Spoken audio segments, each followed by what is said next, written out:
3월 24일 목요일 대놀뉴스 전해드리겠습니다. 서울시 치과의사회가 서울지부 25개 구회 회원을 대상으로 치과병의원의 방문 환자 수와 하루 평균 신규 환자 수에 대해 실태 조사를 실시한 결과 응답자의 62.7%가 20명 이하라고 답한 것으로 나타났습니다. 이어 30.5%는 21명에서 40명, 4%는 41명에서 60명인 것으로 조사됐습니다. 경기도 치과의사회가 제69차 정기대의원 총회를 열고 올해 사업 계획 및 예산안을 원안대로 통과시켰습니다. 또한 경치는 분회에서 보조인력 해결 방안과 임플란트 보험 확대 시 수가 인하 반대 등 총 15건을 상정했습니다. 치과 의료진에 대한 코로나19 확진 사례가 늘고 있는 가운데 치과에서는 확진 직원의 휴가 처리 문제로 혼란을 겪고 있는 것으로 확인됐습니다. A노무사는 현행 근로기준법은 사용자의 귀책 사유로 휴업하는 경우에만 일정 부분 지급하도록 규정함에 따라 직원의 휴가 처리는 무급이라고 설명했습니다. 서울대학교 치과대학 및 치의학대학원 총동창회가 개학 100주년을 맞아 정기총회와 시상식을 개최했습니다. 70여 명이 참석한 이번 행사에서는 이승우, 홍예표, 오석배 동문이 자랑스러운 치과인 동문상을 수상했습니다. 대한치과보철학회가 4월 17일부터 23일까지 제87차 학술대회를 온 오프라인으로 개최합니다.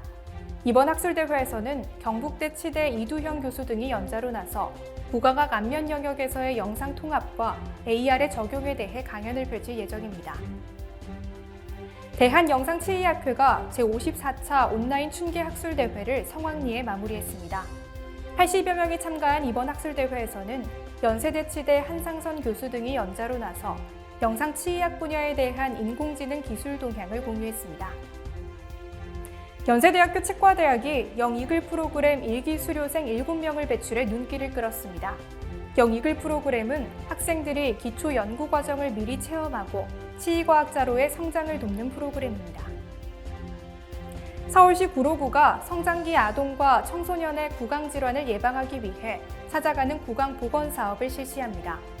4월부터 5월까지 진행되는 이번 사업은 관내 장애인 학교와 초중고 특수학급을 방문해 불소바니쉬 도포를 시행할 예정입니다. 앨리스 치과의원이 희망나눔 꾸러미 지원사업 물품으로 칫솔 500개를 후원했습니다. 앨리스 치과의원 황성희 권장은 지역 사회공헌 활동에 적극 동참해 사회적 가치를 확대해 나가겠다고 전했습니다. 오스템 올소돈틱스가 4월 17일까지 대국민 SNS 응원 이벤트를 진행한다고 밝혔습니다. 이번 이벤트는 오스템 올소돈틱스 인스타그램에 게재된 응원 이미지를 본인의 인스타그램에 올리고 응원 메시지와 참가 완료 문구를 댓글로 남기면 자동 응모됩니다. 상무스타 치과병원이 주식회사 세고스 광주공장과 진료협력병원 협약식을 가졌습니다.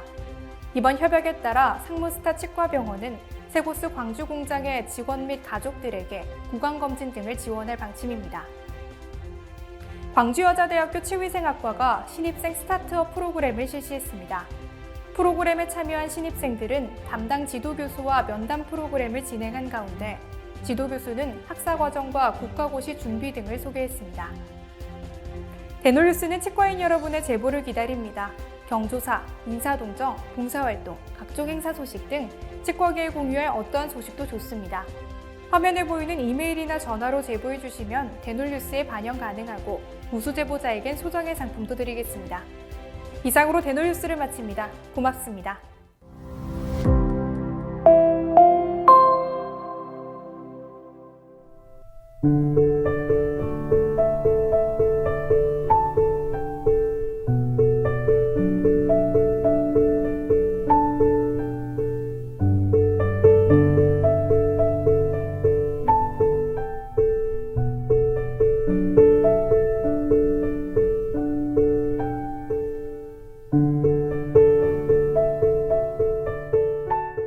곰탕은 8,000원. 특곰탕은 10,000원? 특곰탕은 뭐가 다른겨?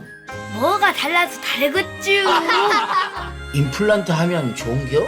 뭐가 달라도 다르겠죠. 오스템 임플란트.